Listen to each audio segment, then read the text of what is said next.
Hi there, welcome back. So I'm trying to get this bass part down. I've done numerous rehearsals, so I think I finally can hopefully get through a take. I'm plugged in direct. I'm using the bass number 05 tube pre effect. That's my favorite. And it's in the input number 1, which is where I have the Gibson Victory bass plugged directly into. You can edit this, and I'm just looking at what all's available. The gain, the tone, the cabinet sound, the balance. I've all just been happy with it, so I've left it, the way it is. And if I mess with it now, I don't know, it'll affect it. There's a couple of things on here I probably would do. It's got noise reduction really high. I don't know that I need that. But other than that, I'm just going to leave it the way it is because it always seems to work. But you could go in there and, mess with those settings. And then also on this one, and I'll do it real quick just to make sure, I'm making sure to really get it in tune, because there are some sections where I was playing these funky octave chords, and it's, my right hand wasn't always perfect on it. So you can tell the tuning wavers. So I'm trying to compensate for it by playing the bass. I'm trying to bend the string up a little bit just to make sure it really, you'll see in the chorus, is trying to make that note blend. That's the only real challenge.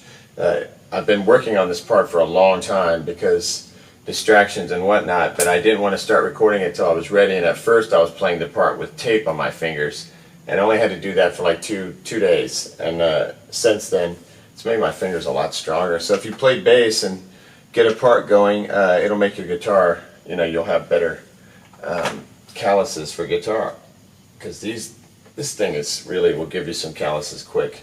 And it's I had it worked on, the action is a little lower, but ultimately I'd have to take the strings off and have this neck reset, like clamp it to a flat object and let it sit there for a while, a couple weeks, and just keep cranking it till we get it almost the other direction.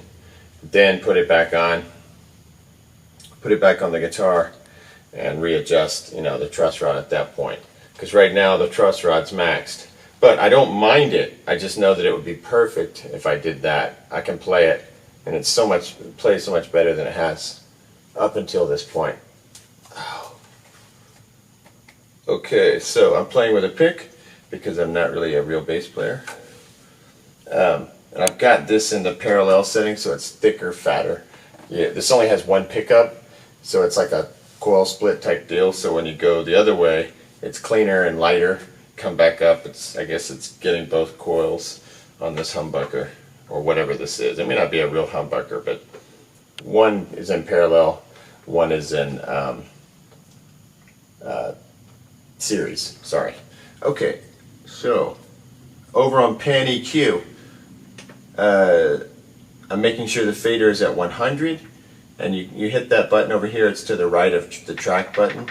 It should be pan to the center, everything is just flat EQ wise. Now, just for giggles, I'm going to go back to edit that and just see if there's any benefit to changing anything. Tone. I just pushed it to 20. Okay, let's see what cabinet does. Oh, cabinet's 0 to 2, so I just left it on 2. The 3-band EQ.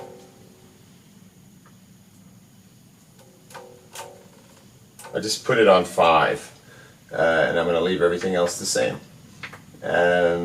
Noise reduction, I'm going to take that down to 0 and see what happens. I don't need that, I don't think.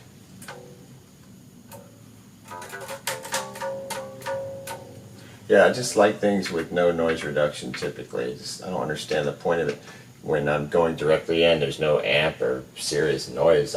This is the quietest thing I do, which I appreciate it for, because it was going to rain, and my thunderstorm while I'm here, and I can turn this thing on and make sure it's connected. That way you guys can hear the take being done instead of just me silently plunking along here. Now, if I was, like I said, a good bass player, I would play with my fingers a lot of this part. So picture the part where you see me going back and forth on the pick, it being like a, you know, really good bass player doing the two-finger thing. And I tried it, but it would just take so long for me to conquer that before tracking that I just stuck with the pick on this one. And the pick does give like kind of a lively Peter Hook feel, especially on the chorus. But just picture on the chorus, if I was really good, I'd be playing that with my fingers. And all of the parts, for starters, I mimic the main riff of the tune, you know, all through it. Whenever I'm playing it on the guitar, I'm playing it on the bass, which I think sounds cool. Sometimes you hear guys not doing that at all, but I always do it. I mean, not always, but so far I have on these riff tunes, I'm just doubling up. And then on the other part, there's like a slide up. And then later, it's got little hammer-ons just to give it a little thing. And then another part that's...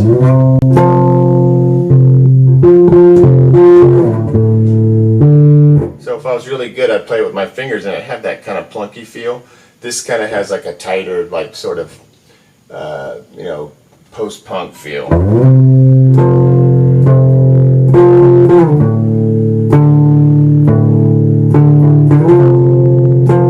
And I got all these bass line ideas from, oh shoot, I'm forgetting, Luke the bassist or whatever.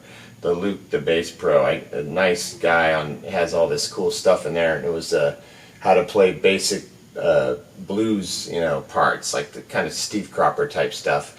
And if you start getting into this pentatonic, you know, blues jam, those parts make perfect sense. They're like the classic parts you hear all the time and recognize and love, but you were too dumb to know how to play them because you had a limited musical vocabulary. I'm talking about myself. All right, so I'm going to rip it. And I've got things at funny levels, like you'll hear me giving a cue. The guitars might sound weird and too loud or not loud, and I think they're actually not going to sound that loud. I want them up enough because I'm copying the guitar more than I am the bass drum, which is kind of different. But I do blend up with the bass drum and the drums, but it's kind of the guitar part, the bass part is kind of written for the guitar, or to mimic the guitar. You'll see. All right, here we go. Record play. I've got the cable in here, directly in. I got my pan EQs at 100 flat EQ. I messed around a little bit with the effects, boosted the bass to 5, took the noise reduction off, and I think pushed one of the things from like 17 to 20. It was the one, but it was tone. I pushed tone up like 3 notches. Who knows what that even does? All right, here we go. 1, 2, 3. 1, 2, 3.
I'm going to go ahead and turn that off because it worked. I'm going to hit project, hit select, back to love, the lover. It's called love 1 or love Q. Looks like love Q1, but it's lover 1. It's like shaking. Been a crazy week. Alright, so never had a band member die before.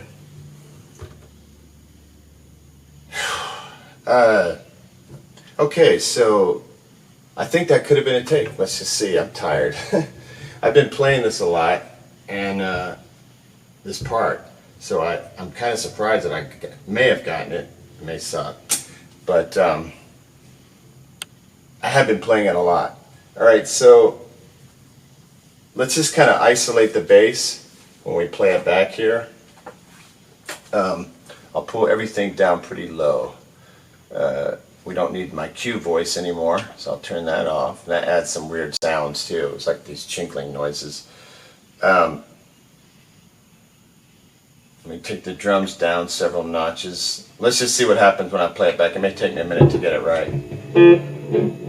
Whoa, stop, hold on. I'm disarmed. Okay, so I disarmed everything. All the red lights are off, and it's just in playback.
Hear the beginning of that chorus.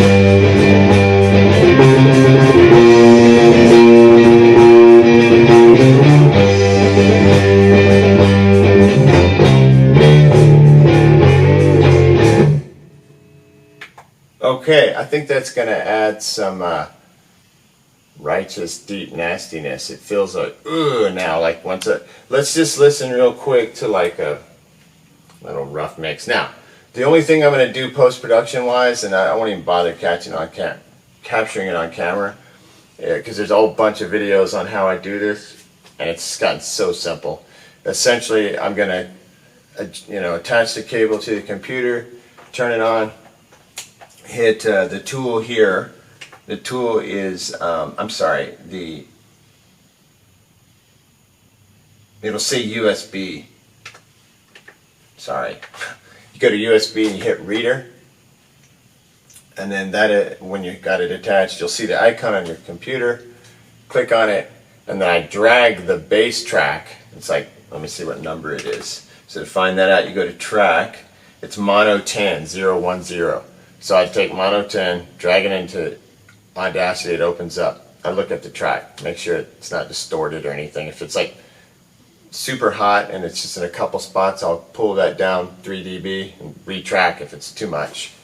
And if it's not hot enough, I'll take the whole track up 3 dB, 4 dB, something like that. But usually I don't have to do too much. And no noise reduction. And then I might do a high pass filter down to like 20 hertz. Or maybe down to 0. Just cut off anything below that so you don't start feeling that accumulation. Then rename it as bass. Bass, yeah, because I won't probably do two bass tracks. That sounds heavy and thick.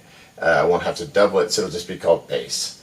And it'll sit somewhere on the, I'll bring it back in and use the track button to position it on whichever input I want it to sit in, or whichever channel I want it to sit in, because it depends on what you're doing, if you're recording or playing back. Okay, so this will be super rough. But I'll go ahead, and I haven't done any of that magic to the bass, and it's so minimal that your human ears wouldn't pick it up. It's just the accumulation. You do all these drums, I clean them up.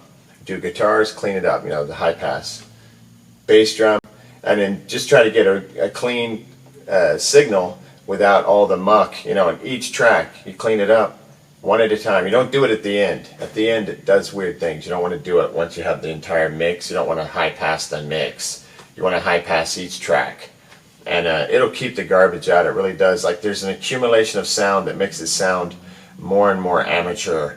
The less that you clean it up, you get that that more studio professional sound. Even if you're in a place like this, Zoom, you get the most out of it by cleaning up that garbage. All right, so let's see what happens here. Now we're going to switch our effect to the algorithm will now change to mastering. What time is it? Yeah, mastering. Okay, I got it in mastering. And I want it to be the master, but I'm going to edit it right away. I'm going to go to 5, back this mid to 5, low to 5. I go 5, 5, 5. They always have the low all the way to 10, so it's like thump, thump, thump. Maybe I'll just go 5, 5, 5 all the way across the board on the EQ. Just get more juice out of it, you know what I'm saying? This thing's a little underpowered. Gain goes to 0. I get my own gain by pushing the buttons up. I don't like to start with gain. 3-band EQ, got all that to 5. I mean, this is just for giggles right now. You can go fine-tune this later. Noise reduction off. I hate it. All right, exit. I got the red button down. I'm going to bring my levels up kind of across the board here without listening first. Sorry, bass. Whoa, cut it. Nice. Fast reflexes. I hate it when stuff starts getting all twisted up like this. I need to be more organized with everything. Alright, so we got all this going on in the front row. I'm going to go to the back row where the drums are, lift all that up, just to get us in the ballpark. And I'll have the master way down. Whenever you do this mastering thing, make sure to bring your red your red slider all the way down, or at least down enough so you don't boom, blow your ears up or blow your speakers up or whatever, your monitors. Let's see what happens. This will be rough.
disorganized.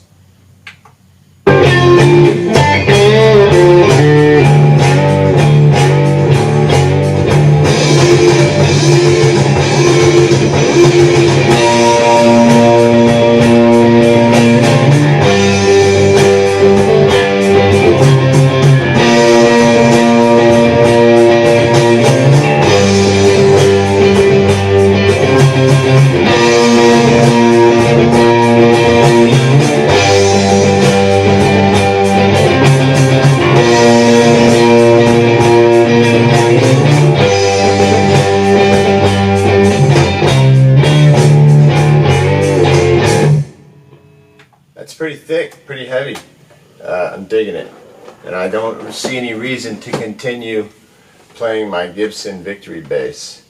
Fingers are getting tough though, and if it wasn't like the kind of song where I had to like nail it, you know, like a riffy tune, I would have tried to do it with my fingers because I've been playing a lot more.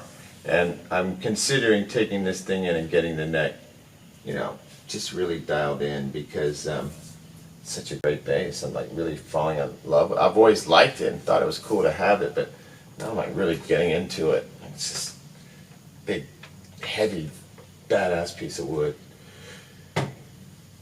Next time.